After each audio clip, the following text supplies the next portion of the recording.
वे तो पौराणिक मानता है कि एक बार रामेश्वर में अर्जुन की मुलाकात हनुमान जी से होती है। दोनों लोगों में लंका युद्ध को लेकर चर्चा होने लगी। अर्जुन को उस समय स्वयं पर संसार का सबसे बड़ा धुरंधर होने का अभिमान था।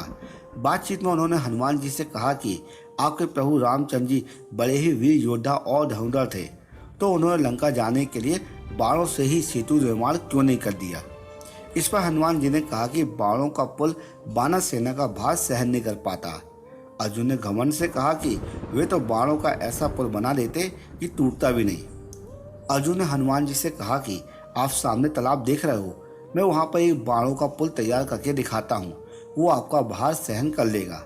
उस समय हनुमान जी एक समान रूप में थे। अभिमान से चूर अर्जुन ने अपने बाणों से तालाब पर एक सेतु बना दिया और हनुमान जी को चुनौती दी। अर्जुन के बनाए सेतु को देखकर हनुमान जी ने कहा कि यदि यह सेतु उनका वजन सहन कर लेगा तो वे अग्नि में प्रवेश कर जाएंगे, और ये टूट गया तो तुमको अग्नि में प्रवेश करना होगा। अर्जुन ने शर्त स्वीकार कर ली। हनुमान जी ने विशाल रूप धारण किया और जैसे ही पहला पग सेतु पर रखा, वह सेतु डगमगाने लगा। दूसरा पैर रखते ही सेतु चरमराने लगा। उस पुल की हालत देखकर अर्जुन का सिर घमंड से नीचे हो गया। हनुमान जी ने जैसे ही तीसरा पैर रखा तो वहां तालाब में खून खून हो गया। ये देखकर हनुमान जी सेतु के नीचे आ गए और अर्जुन को अग्नि प्रज्वलित करने के लिए कहा।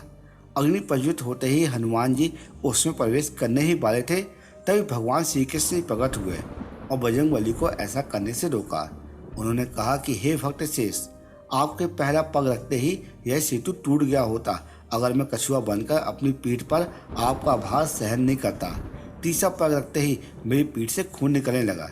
ये सुनकर हनुमान जी दुखी हो गए और उन्होंने भगवान श्री कृष्ण से क्षमा मांगी। उन्होंने कहा कि वे अपराधी हैं, उनके कारण उनके प्रभु को दुख पहुंचा है।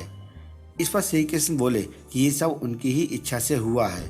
उन्होंने हनुमान जी से कहा कि आप महाभारत युद्ध में अर्जुन की रथ पर लगी ध्वजा पर विराजमान रहे।